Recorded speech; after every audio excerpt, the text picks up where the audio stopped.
Hi, you're listening to Burn Beautiful, a podcast for women ready to step into their divine feminine leadership so they can create a life of joy, health, and impact beyond their wildest dreams. Here, you'll learn how to heal stress from the inside out, reclaim your vibrant health, and master your energy so you can lead powerfully without burning out and actually enjoy the moments that matter most in this one beautiful and precious life.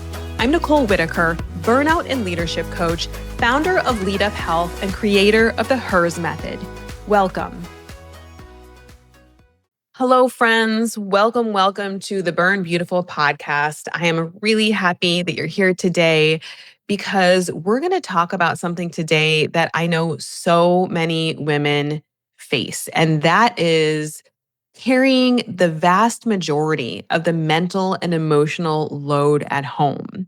So we talk a lot about burnout here, and most certainly it happens within the context of workload. But what I've noticed is that these women who are carrying it all at work are also often carrying it all at home, as I most certainly have experienced myself. And this past weekend, I really got to thinking about this.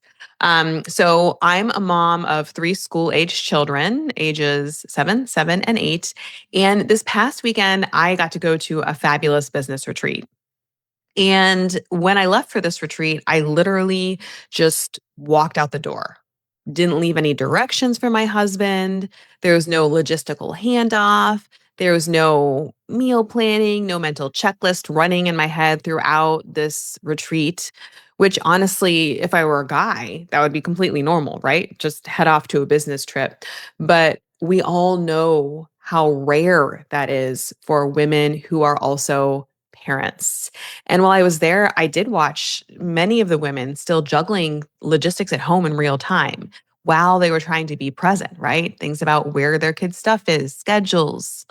And it reminded me that it really has not always been that way for me. It hasn't always been that I could simply just pick up and walk out the door and feel like my husband was going to handle all the things that I typically handle. And it made me think about how after I had kids, I really realized something important. I had set out to turn things around, right? Regain my health. I wanted it to refocus at work. And the first step wasn't really figuring out how to cram it all in.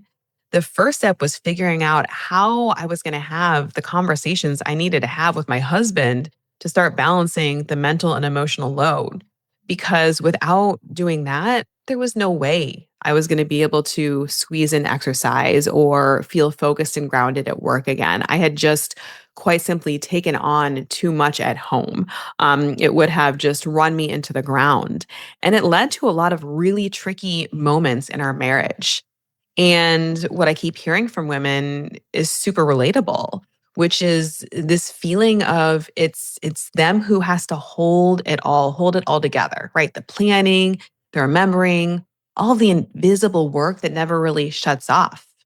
And many women who are moms and working have just been in this survival mode for years. And there's a lot of exhaustion, a lot of feelings of anxiousness and resentfulness. Oh, the resentment was really a big one for me. And a lot of them were afraid that if they didn't figure out how to do this, they would just break, right? If nothing changed. So, when I was thinking about this episode, I got curious about what the data actually says about marriage, kids, and health and income. And here's what I found. So, some research suggests that married women who work may earn less than comparable single women once you account for similar skills and hours worked. However, among women without children, married women tend to earn more than single women, which tells us something important. It's not necessarily marriage itself. It's the caregiving responsibility that drives so much of this difference. And when we look at health, the story is similar. So overall, it depends heavily on the quality of the marriage and on how the load is shared. Because we know this to be true, women still disproportionately handle daily childcare, coordination, the emotional labor, et cetera, especially in those early years. And that constant mental load increases stress, disrupts sleep and slowly erodes health, even when things might look fine on the outside. So, I wanted to talk a little bit today about my journey with this so that I can normalize this experience and also share some things that I have learned throughout my journey, throughout my conversations with my husband, in case it is helpful for you all. So, rewind to my mid to late 20s. I was single, living it up in Chicago, and 100% convinced I would not find the kind of partnership that I wanted. One that was one of equal responsibility and also someone where my heart actually felt safe. And then, to my shock and surprise, a few states away, I did. So, fast forward past a move, wedding, and 3 kids within 3 years, I found myself one day sitting on the floor of my closet, utterly exhausted from an incredibly stressful day at work and handling literally what felt like all of the things at home. If you know, right? The tantrums, the dinner, the bedtime, the mental math running nonstop, teacher emails, who needs shoes, that looming deadline at work. And in that moment, I realized that what hurt the most, honestly, wasn't the work. It was realizing that I was holding all of this alone, what felt like I was holding this all alone. And my very first thought was this: I never knew marriage could feel so lonely. I had spent all of my 20s not wanting to be alone. Here I was married, and here I was feeling more lonely than I had ever felt before. And in that moment, I thought, enough. Now, there are many layers to this emotional labor and feeling of loneliness in marriage and to this burnout. And one part is definitely relational. And by that, I mean our past experiences with men, our attachment styles, or our ability to connect and communicate with our partner, which I'm going to get into how that played a role actually in a follow up episode to this. Because I want to spend this episode talking about an extremely large piece of that, which comes down again to having kids and being alone in the mental load and in the emotional load, and how that often drives so many challenges in a marriage, most certainly did in mine. So, for me, I had done all the right things to prepare, right? I was picky about who I married. We had had all the pre kid conversations we were supposed to have. Check, check, check, right? I wanted things to be 50-50. He agreed, etc. But what happened is that when I had my first child, biology and just these expectations or eternal beliefs about what it meant to be a good mom just overrode all of that. And I was doing everything after the birth of my first child. It also just felt like instinctually I knew how, right? On a biological level, that it felt like my partner did not. Then enter twins. And my oldest was 1.5. I had twin infants, and doing it all was quite literally impossible. So I was still the primary breadwinner at the time, and I was the default parent. And it's this whole concept that, he would try to help, but I was responsible for showing him how to do it or reminding him to do something, right? And in that sense, that's that mental load, and that's that emotional labor. It's still on me. And this whole knowing that if I didn't do it, if I didn't cue him to do it, well, it wasn't going to get done or wouldn't get done to my liking, which is a whole other topic we'll explore. And the salt in the wound piece for myself at that time and my clients was also that here I was doing all these things, but I kind of felt like left out of the fun with my kids, right? I'd be the one in the background doing the dishes or prepping the bottles or, sending an email to the teacher without that freedom that it felt like my husband had just to drop down and play with my kids, right? And I had this first of all desire to just be with them and be present and enjoy them as children instead of being this stress ball in the background. But also, I didn't want my kids to look back on their childhood and just see me as the mom in the background. So this really hit me, and I think hits a lot of moms at an identity level. I don't know a single mom out there who doesn't want to be able to be more present with their kids, doesn't want to turn off that mental checklist or to stop doing the laundry or the dishes or whatever it is. And those of you who've been in it or are in it currently, you know it runs even deeper, right? For me and for many of my clients, this moment in life where I had littles and I was working, it can feel like an unraveling of an identity. And at the same time, almost this crumbling of this fairy tale dream life I thought it would be like, right? To have kids and the marriage and the house and the job. And there could be a lot of guilt with this. So this is true for most of the moms that I work with, this mom guilt. For me, I had 3 babies in 2 arms, and I had this job, and I honestly felt like I was ruining everything during these formative years. There's so much out there about these formative years, if they don't have their needs met, it's gonna shape the rest of their life. And part of that is true, but part of that is creating a whole lot of pressure for moms out there. So, you have a new mom experiencing all of these hormonal changes, all of these things happening with the emotional load at home. And then if you go back to work, there are all kinds of challenges at work. So for myself, I went back and I experienced, first of all, microaggressions from my boss about being, a mom, and a variety of things happened, exclusions from decisions that I used to make. Basically, I felt erased, like the door was closed in my face on some of these things. And this is a common experience. Even when I supported some women back after a reorg, um, you know, even with HR doing their best, returning to work is super challenging. So here is this identity unraveling, right? Not feeling like a good mom, feeling like I'm failing at work, and then feeling abandoned in all of this by my husband, right? This man who I trusted my heart to. And having all of these things going on alongside 3 littles caused a ton of anxiety, resentment, and honestly, even rage. And to be honest, a lot of this was directed toward my husband. Um, this was all to the point where I felt like I didn't recognize myself. Like I didn't like who I was. I didn't like feeling so angry at my husband. I didn't like feeling, of course, like a failure, like I wasn't doing it, but it was really impacting how I was showing up.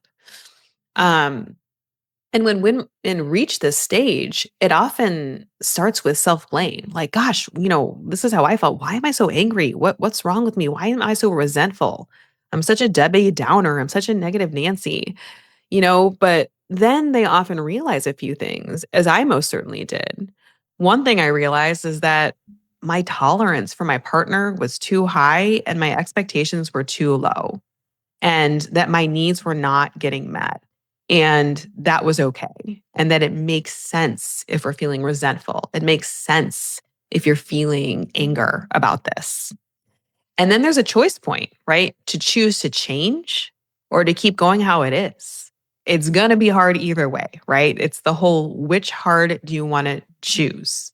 So, when I hear conversations about the topic of burnout, which it's a hot topic, there's a lot of great information out there. One thing that really surprises me is that a very essential piece is often left out of the conversation, and that is our relationship with our partner, the communication, the connection, the partnership that exists and that needs to exist in the future. Because when you step into more of your power, when you start setting boundaries, when you start prioritizing your health, your partnership and the dynamics that exist in it are absolutely going to change. And for me, it was both the most difficult and the most important piece of the puzzle when I pulled myself out of burnout. So, in this upcoming episode, I'm going to do a deep dive of what this actually looked like in my marriage because it was messy and it was imperfect. And I want to normalize that. And also, now I can say that we've come out on the other end of that. And our relationship really is 50-50. We equally share the load here. But for the remainder of today, our conversation today, I want to talk about the very first piece that has to be in place. Because when I pulled myself out of burnout, the very first thing that changed wasn't my husband, it was me. And what happened is I came to this realization.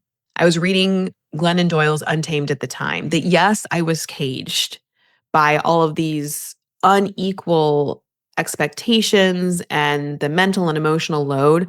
But I realized that I was allowing myself to be caged because my husband, my boss, and the circumstances were not going to change, right? Why would they? So it was really up to me. And I sort of realized, gosh, I was playing victim and I was playing small.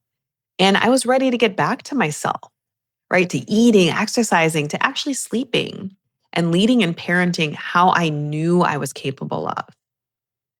So the first thing I did was I bought a Peloton bike. Now, this is actually a huge deal to spend that amount of money on myself, right? And so the reality is it wasn't about the bike. Purchasing that bike was symbolic of me taking my power back and saying, yes, my health is worth it. Yes, I'm putting myself back on the list of things to do. And I see this a lot with women, right? Once you sign up for the coaching or take that first step, that is actually the first step of your transformation. And in many ways, it's about reclaiming our worth. So it wasn't about the bike, it was about taking my power back. And honestly, within 2 weeks, everything started to change. It was like each time I got on the bike and did something for me, I got stronger, right? Each time I did an interval, each time I lifted a heavy weight, it was like me remembering I can do this. I can do hard things, right? We can do hard things. I had more energy. I was calmer. I showed up differently at work, at home, and in my body. My nervous system shifted, all of these things. And I share this with you because one, this was the turning point for me. And two, this is often why I start with health, but specifically exercise with women, with my clients, because it begins to build that self esteem that I said I was going to do it. I did it. I feel stronger. And even if it's something small, a small commitment, a small walk, you will immediately begin to see noticeable shifts in your life. And we all know that we cannot lead or parent or create without our health. But there was still one big problem, and it was that my husband did not like this new me. I was met with things like, you're being selfish and you're asking too much. And even what happened to the sweet woman that I married.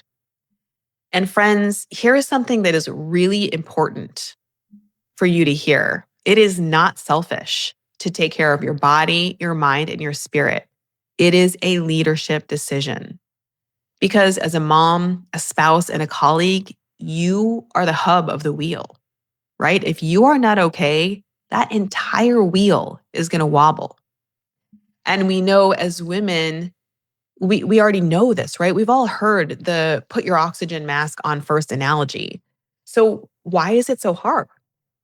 Well, I want to talk about why it's so hard right now.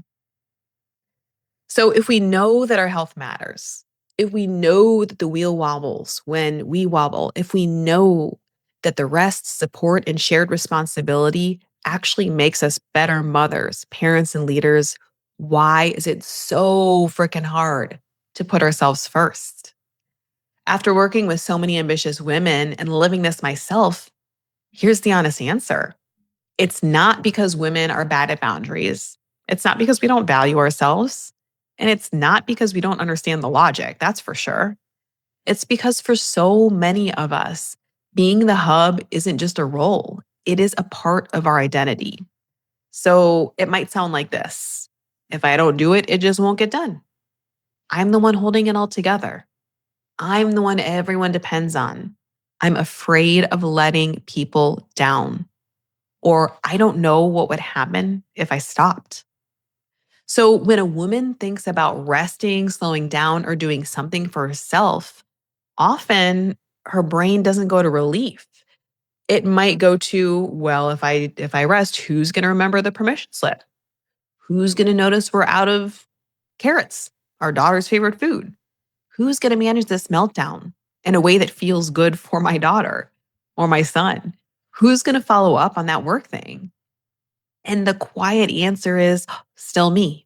It's still going to be me handling this just later, and probably a more tired, exhausted version of myself. And so that's why this whole taking care of myself thing doesn't always feel like self care, right? It feels like deferred responsibility. Now, there's another layer here. For many women, especially high achieving women, this pattern started early, right? When you were young, maybe being capable kept you safe, or being helpful, the good girl, earned you love, or being needed meant you belonged in this family, right? Or being the responsible one meant you were stable. And so over time, your nervous system learns something very specific, which is self sacrifice equals being liked, worthy, and therefore safe, which means slowing down doesn't just feel uncomfortable sometimes, it could actually feel threatening, even when nothing is actually on fire. And that's why I hear so many women say, I don't know how to rest. When I sit down, my mind races, or I feel guilty doing anything for me, or I just can't relax until everything is done, right? And if this resonates, there is absolutely nothing wrong with you, right? You are doing exactly what you learned to do. Now, there's another piece, and that's a systems piece, and we cannot ignore this. So, we know that women are rewarded for overfunctioning at home, at work, and leadership, right? We're praised for being flexible, for being available, no matter the time or our personal needs, for being the glue, for managing the emotions, taking the notes, for carrying all that invisible work that no one else wants to do and no one sees. And when women do set boundaries, well, in my example with my husband, they might be labeled as selfish or difficult or not as committed or different than they used to be. So, again, the body asks us a very reasonable question when we try to rest, right? Why would I stop doing the thing that's keeping me safe and valued? And finally, and this is a part that can be hard to say out loud, for many women, being the hub has become tied to self worth, right? If I'm not the one who remembers everything, if I'm not the one who holds it together, the one everyone relies on, then who am I? And several women have said some version of this to me, right? I don't know who I'd be without this drive. I'm afraid I'd lose myself. I'm scared that if I don't keep going, I wouldn't be successful anymore. So sometimes it's not about willpower or laziness, when we're trying to commit to a goal or be healthy or whatever it is, it's about identity. And so what I'm saying to you now is that choosing to put yourself first is not easy, but it is liberating and it is necessary if you want to show up in your best way possible. And it is your birthright. Because when you are well, you can give the absolute best of yourself to others. And it can feel scary. But if the spindle of a wheel breaks, that's okay, right? The wheel is going to make it. If the hub breaks, that's a larger problem. So if you're listening to this and you're like, oh my gosh, I can relate, and maybe it's a little unsettling, maybe it's stirring some anxiety or grief or anger or sadness or some relief. And if you think you want to start making some changes, I want you to know you don't have to overhaul everything all at once, right? And it doesn't mean you failed at self care. And it doesn't mean that your marriage is broken if it's not an even partnership at all, right? It means that if you are in a place where you don't like this feeling of discomfort and you're ready to step into more power, you're ready to share more of the mental load, it means you've just reached a new layer of awareness. And awareness is always the beginning of positive change. Always, always, even if the path is hard. it's always going to result in something positive. And what I want to be very clear about is this. My journey out of burnout didn't end the second I bought the Peloton bike and started exercising. No, no, no. It took years to undo some of that wiring and patterning, and it still pops up, right? It takes intentional shifts and tough conversations at work, but especially with my husband. And through that, our marriage did change. It had to, right? It had no choice but to change because the way we were doing marriage in the past just couldn't support the woman that I was becoming.